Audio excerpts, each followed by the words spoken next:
Urdu novel zone میں خوش آمدید۔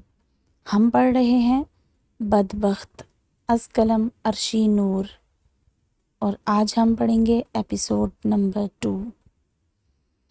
جی شاہ جی، ابھی پہنچا ہوں۔ آپ کی امانت میری تحویل میں ہی ہے۔ ہاں، آپ بے فکر رہیں، آج آپ تک پہنچ جائے گی۔ پسند تو آپ کو بہت آئے گی کیونکہ وہ چیز ہی ایسی ہے۔ ہاں جی، آپ کے لیے ہی اسپیشل لایا ہوں۔ پسند آ گئی تو منہ مانگی قیمت لوں گا۔ پھر آج 3 دن بعد جاذب کی آواز سن کر وہ دروازے پر آ کر اس کی باتیں سننے لگی، جو فون پر شاہ جی سے مخاطب تھا۔ آپ بس شام تک انتظار کر لیں۔ فون کاٹ کر وہ نمل کے کمرے کی طرف بڑھا۔ جیسے ہی دروازہ کھولا تو دروازے سے لگی نمل اس کے پیروں میں آ گری۔ اسے اپنے قدموں میں پڑا دیکھ کر مسکرایا۔ نکل گئی ساڑی اکڑ، آ گیا دماغ ٹھکانے۔ وہ دروازہ پکڑ کر کھڑی ہوئی کیونکہ اتنے بھاری شرارے میں خود کو سنبھال کر تھک گئی تھی۔ شکر کرو دماغ ابھی تک ٹھکانے ہی ہے، ورنہ قدموں میں میرے تم ہوتے۔ جاذب کا کہکا پورے کمرے میں گونجا۔ قدموں میں کون پڑا کس کے، یہ منظر تو دیکھ لیا میں نے۔ خیر، اپنا حلیہ درست کرو، منہ ہاتھ دھو لو، جانا ہے تم نے میرے ساتھ۔ وہ اس کی باتیں سن چکی تھی، اپنے اندر کا خوف چھپا کر بولی، کیوں، کہاں لے کر جاؤ گے مجھے؟ وہ اس کے قریب ہوا، جہاں میرا دل چاہے گا۔ نہیں جانا مجھے کہیں بھی۔ جاذب غصے اور ہنسی کے ملے جلے احساس سے بولا، میں نے کیا کہا ہے تم سے؟ اپنی چھوڑو، مجھے سنو۔ وہ پوری ہمت جمع کر کے اسے دھمکانے کے انداز میں بولی، اگر تم نے مجھے کچھ دیر میں میرے گھر روانہ نہ کیا نا تو میں یہاں سے بھاگ جاؤں گی یا اپنی جان دے دوں گی۔ جاذب ابرو اچکا کر بولا، اچھا چلو دیکھتے ہیں کتنی ہمت ہے تم میں۔ پہلے اپنا منہ تو دھو لو، ایسے لگ رہا ہے جسے بلیوں نے چاٹا ہے۔ گوپال بختی کو لے کر کسی احمد کے گھر پہنچا۔ بختی نے گھر کو چاروں طرف دیکھا۔ کافی پرانا اور خستہ حال گھر تھا، جہاں ایک ادیڑ عمر عورت ویل چیئر پر بیٹھی اسے گھور رہی تھی۔ احمد بھائی، میری امانت ہے یہ میری بچی، اسے تم کام پر کسی کے گھر لگوا دو، یہ کچھ رقم بھی رکھ لو۔ گوپال کی بات سن کر بختی نے روتے ہوئے اسے دیکھا۔ گوپال نے اس کے آنسو پونچھ کر اس کے سر پر ہاتھ رکھا۔ میری بچی، مجھے معاف کر دے، میں نے اب تک تیری حفاظت بڑی مشکل سے کی، اور تو نے بھی میرے گھر کسی سے نہ گزرنے والی زندگی گزاری۔ اب میں تیری حفاظت نہیں کر سکتا، تجھے اس ناپاک انسان سے بچانے کے لیے یہاں لایا ہوں۔ بختی ہچکیوں سے رو پڑی۔ نہ رو میری بچی، میں آتا رہوں گا تجھ سے ملنے۔ بختی ان کے سینے سے لپٹ گئی۔ گوپال نے آنسو روک کر خود سے الگ کیا تو بختی نے اس کو واسکٹ سے پکڑ لیا۔ ماما جی، ایسے نہ چھوڑے مجھے، آپ کے سائے تلے جیتی رہی ہوں، اب تک آپ سے جدا نہیں ہو سکتی۔ میری ماں، میرا باپ، میری دھوپ چھاؤں، میرا سب کچھ آپ ہی تو ہیں۔ وہ بچوں کی طرح روتے ہوئے بولی، ماما جی آپ اتنی جلدی ڈر گئے بابو سے؟ گوپال اس سے منہ چھپا کر بولا، نہیں، میں اس سے نہیں ڈرتا، تیری عزت سے ڈر رہا ہوں۔ میری بچی سمجھ، میں مجبور ہوں بہت۔ نہیں ماما جی، مجبور نہیں ہے، بلکہ بہت کمزور ہے۔ میرے نام سے اپنا دامن بچا رہے ہیں آپ بھی، بن گئے آپ بھی دنیا والے۔ بختی کے گلے میں آنسو پھنس کر رہ گئے۔ وہ اپنا معصوم سا چہرہ ایک طرف جھکا کر بولی، ماما جی میں آپ کی بیٹی ہوتی تب بھی آپ ایسا کرتے، مجھے چھوڑ دیتے لوگوں کے آسرے؟ اس کا سوال سن کر گوپال کے سارے ضبط ٹوٹ گئے۔ بختی، تو دنیا میں مجھے سب سے پیاری ہے، لیکن میری اپنی بیٹی نہیں، یہ دنیا جانتی ہے۔ بس اسی خوف نے مجھے کمزور اور بزدل بنایا ہے۔ تو نہیں جانتی تجھے سنسار کر دیں گے لوگ میرے ساتھ۔ وہ معصومیت سے بولی، ماما جی سنسار کرنا کیا ہوتا ہے مجھے نہیں معلوم۔ وہ اس سے نظریں نہیں ملا پا رہے تھے۔ تجھے وقت سمجھا دے گا۔ نہیں ماما جی، وقت کو تو شاید بہت وقت لگتا ہے سمجھانے میں، لیکن آپ نے خود پر وقت آتے ہی سمجھا دیا کہ بختی آپ کو بس اتنی سی عزیز ہے کہ آپ نہیں چاہتے کہ کوئی اور بختی جیسی بدبخت بنے۔ ہاں ٹھیک کہا تم نے بالکل۔ بس اپنا خیال رکھنا، میں جا رہا ہوں، جلد آؤں گا تجھ سے ملنے۔ ماما جی، بختی کی دل چیرنے والی درد بھری آواز پر وہ پلٹا۔ مجھے پتا ہے اب آپ کبھی نہیں آئیں گے مجھ سے ملنے، یہ ہماری الوداعی ملاقات ہے۔ گوپال کو اپنا سانس رکتا ہوا محسوس ہوا۔ اس سے پہلے کہ بختی کے سوال اس کی جان لے لیتے، وہ وہاں سے تیز قدموں سے چل پڑا۔ بختی اس بچے کی طرح بھاگی گوپال کے پیچھے، جیسے کوئی بچہ بلکتا ہوا اماں کے پیچھے بھاگتا ہے۔ وہ گوپال کی ٹانگوں سے چپک گئی۔ گوپال نے اسے نظر انداز کیا اور خود کو چھڑا کر چلا گیا۔ نمل بہت پریشان تھی کہ جاذب اسے کہاں لے جانا چاہ رہا تھا۔ کیا واقعی وہ اسے شاہ جی کے لیے اٹھا کر لایا تھا اور اب اسے بیچ کر منہ مانگے پیسے وصول کرے گا؟ نہیں نمل نہیں، تیری غیرت یہ کیسے گوارا کرے گی کہ تیری قیمت لگائے کوئی؟ نمل نے ہمت کر کے اپنی کمر کسی اور بکھرے ہوئے بالوں کو کس کر جوڑا بنا کر اٹھی۔ کمرے کا دروازہ لاک نہیں تھا۔ وہ دبے قدموں باہر نکلی، آس پاس جھانکا، اسے کوئی بھی نظر نہ آیا۔ اس نے مین گیٹ کی طرف اپنے قدم بڑھائے، ایک دم کسی نے اس کا ہاتھ پکڑا تو اچھل کر وہ پیچھے مڑی۔ اسد تھا۔ کہاں بھاگ رہی ہو؟ ہاتھ چھوڑو میرا، یہاں سے بھاگنے کا کوئی راستہ نہیں۔ راستہ میں نکال لوں گی، تم چھوڑو مجھے۔ یہاں سے سارے راستے موت کی طرف جاتے ہیں، آئی سمجھ؟ ٹک کر بیٹھو۔ وہ اسے ہاتھ سے گھسیٹ کر اندر لے جانے لگا۔ نمل بھاگنے کا یہ موقع گنوانا نہیں چاہتی تھی۔ اس کی نظر ٹیبل پر پڑے کانچ کے جگ پر پڑی۔ اسد کے ہاتھ پر چاک کاٹ کر اس نے ہاتھ چھڑایا اور دوسرے ہی پل کانچ کا جگ اس کے سر پر دے مارا۔ اسد کے سر سے پانی کی طرح خون بہنے لگا۔ اسد کو پیچھے مڑ کر دیکھا اور آگے سے بے خبر تیزی سے بھاگتے ہوئے وہ کسی سے اتنی بری طرح ٹکرائی کہ اس کا سر چکرا کر رہ گیا۔ وہ پیچھے کو بہت برے طریقے سے گرتی، لیکن جاذب نے باہوں سے اسے تھام لیا۔ عامر کا غصہ قابو سے باہر تھا۔ یار سمجھتی کیا ہے یہ خود کو؟ خون دیکھا اس کا؟ میرا بس نہیں چل رہا، جی چاہ رہا ہے خون پی جاؤں اس کا میں۔ جاذب نے بڑی مشکل سے اسے روکا۔ چھوڑ دے یار، جا رہی ہے وہ یہاں سے، آج لے جا اس کو جتنی جلدی ہو سکے، ورنہ میں قسم سے جان سے مار دوں گا اس کو اب۔ نمل ڈری سہمی ان کی باتیں سن رہی تھی، کیونکہ اسے معلوم تھا کہ اب ان کے ہاتھوں اس کی خیر نہیں۔ وہ اپنی خیر کی دعائیں مانگنے لگی۔ یا اللہ، اب تک تو نے مجھے ان سے محفوظ رکھا، آگے بھی میری لاج رکھنا۔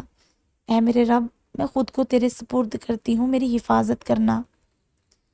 جاذب شام ڈھلتے ہی اس کے کمرے میں آیا۔ اٹھو۔ کیوں؟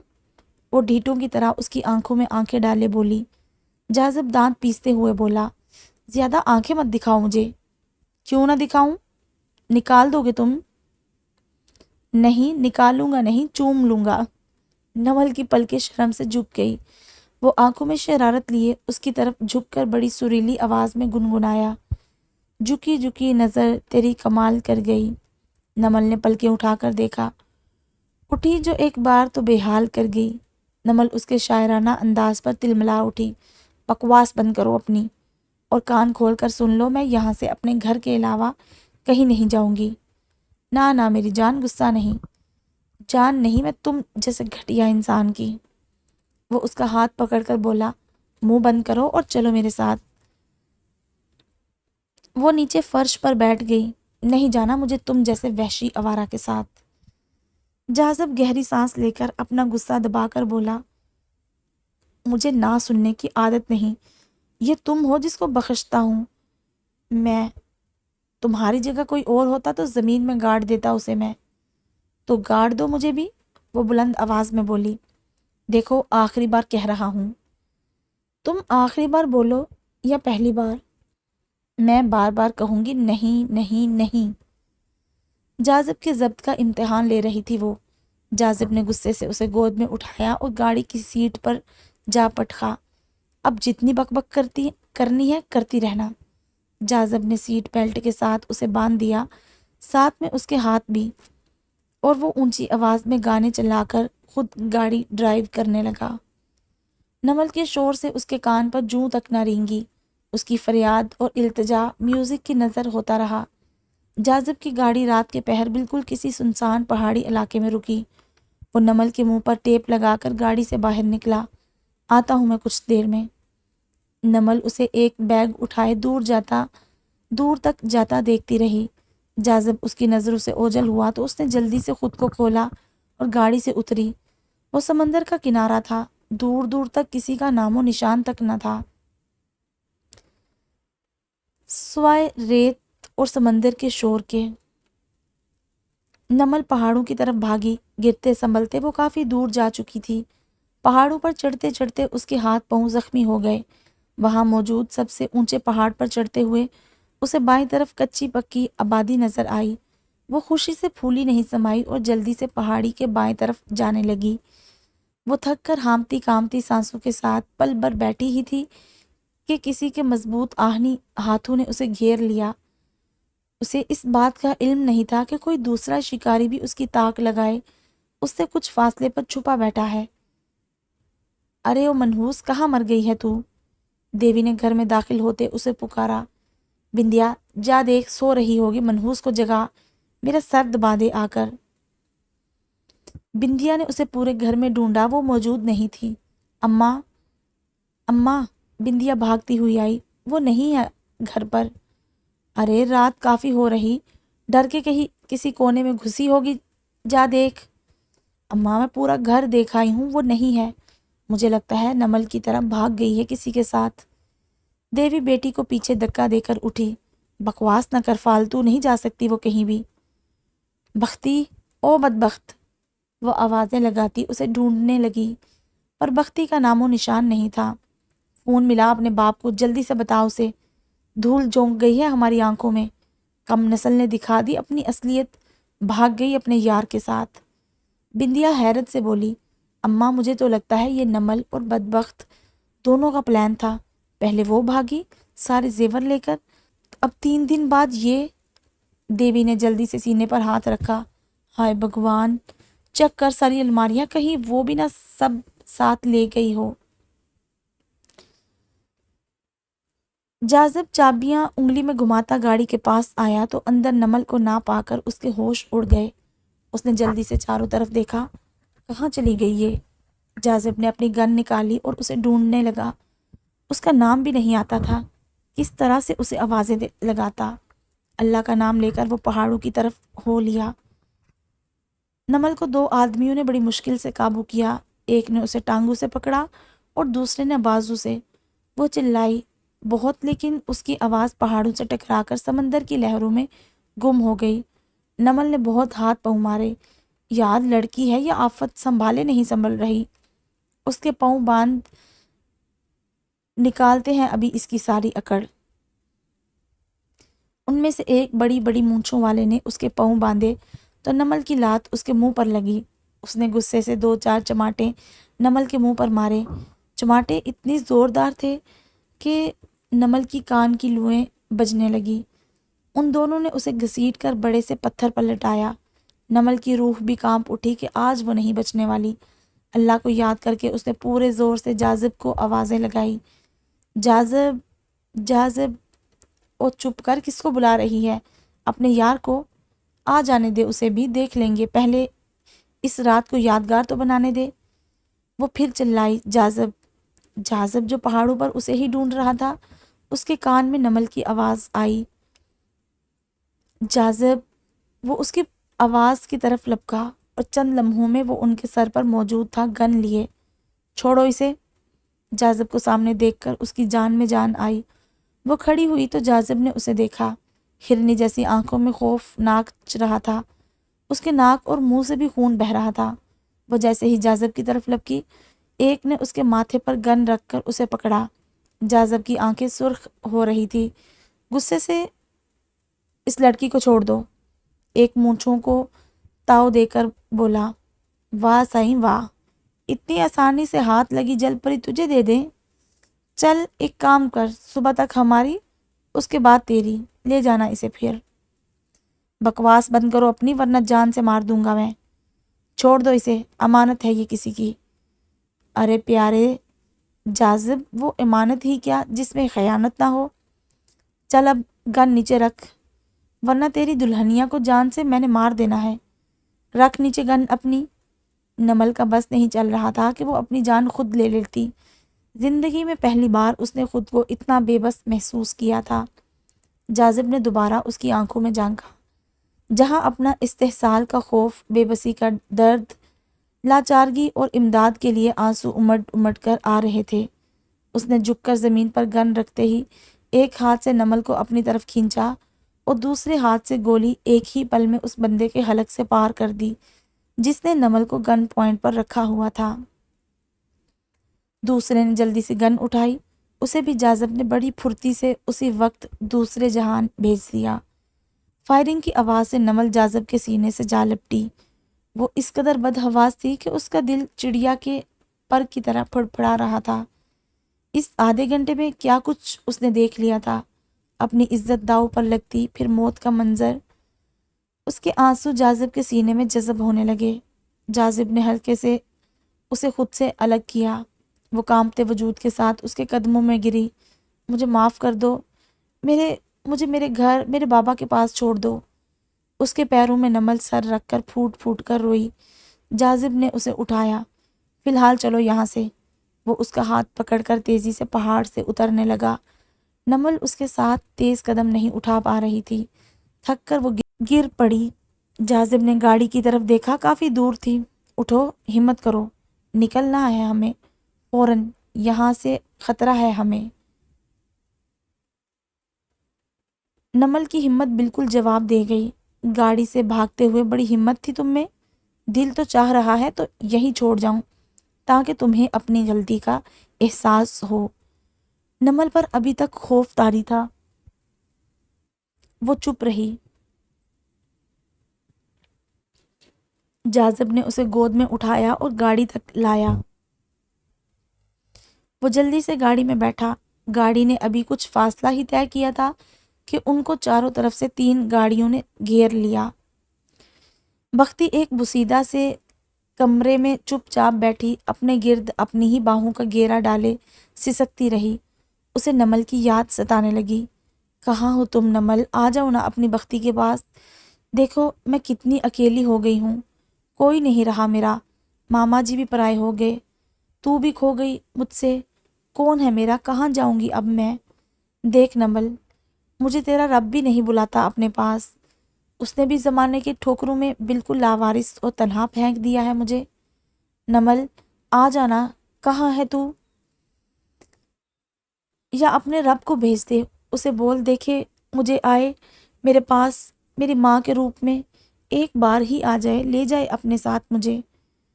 نمل بولنا اللہ سے، کہاں ہے وہ اور کہاں ہے تو نمل؟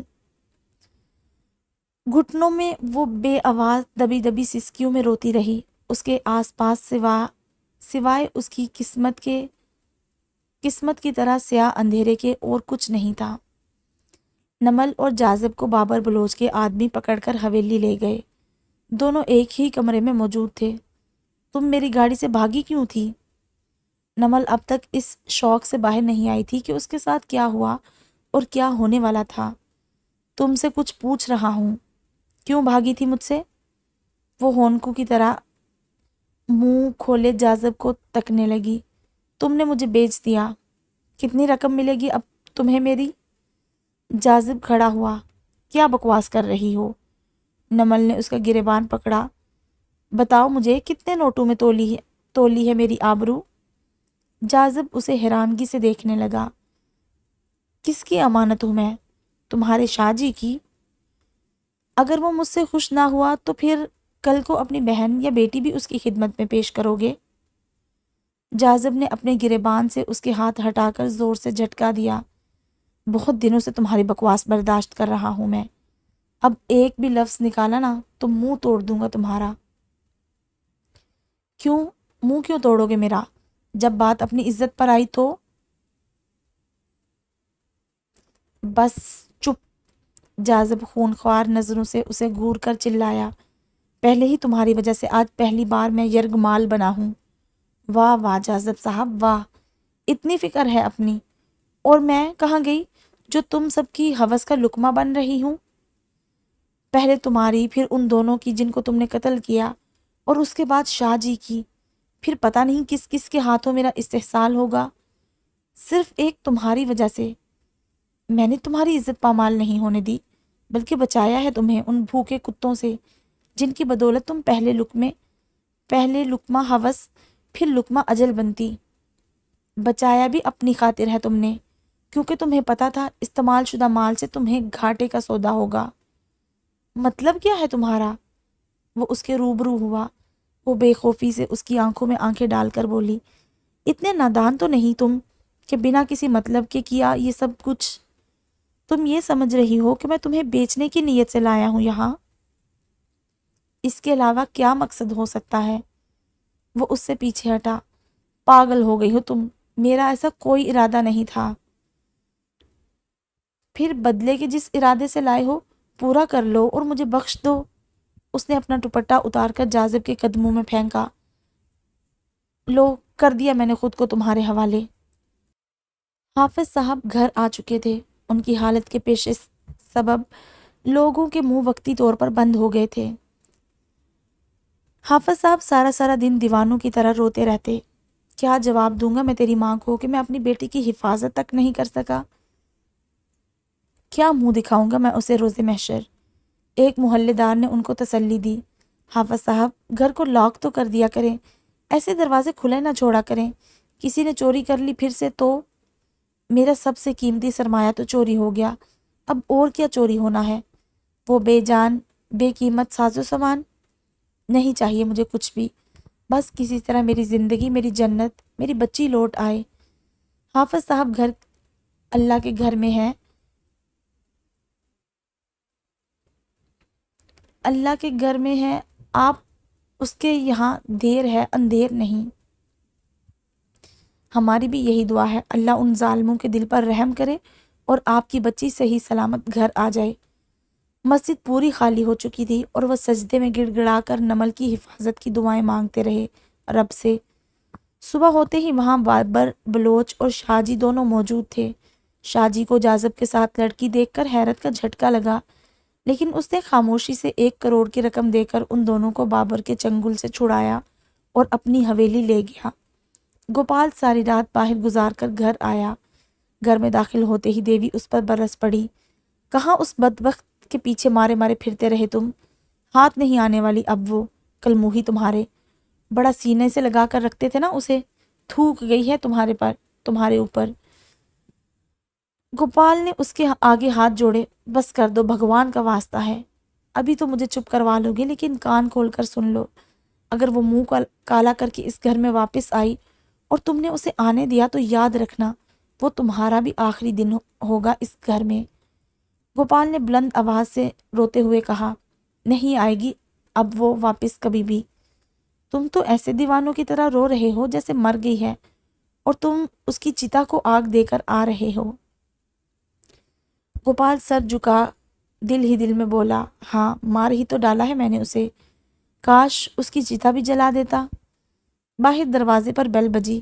گوپال آنسو صاف کرتا باہر گیا تو بابو کو دیکھ کر ٹھٹک گیا۔ کہاں ہے بختی؟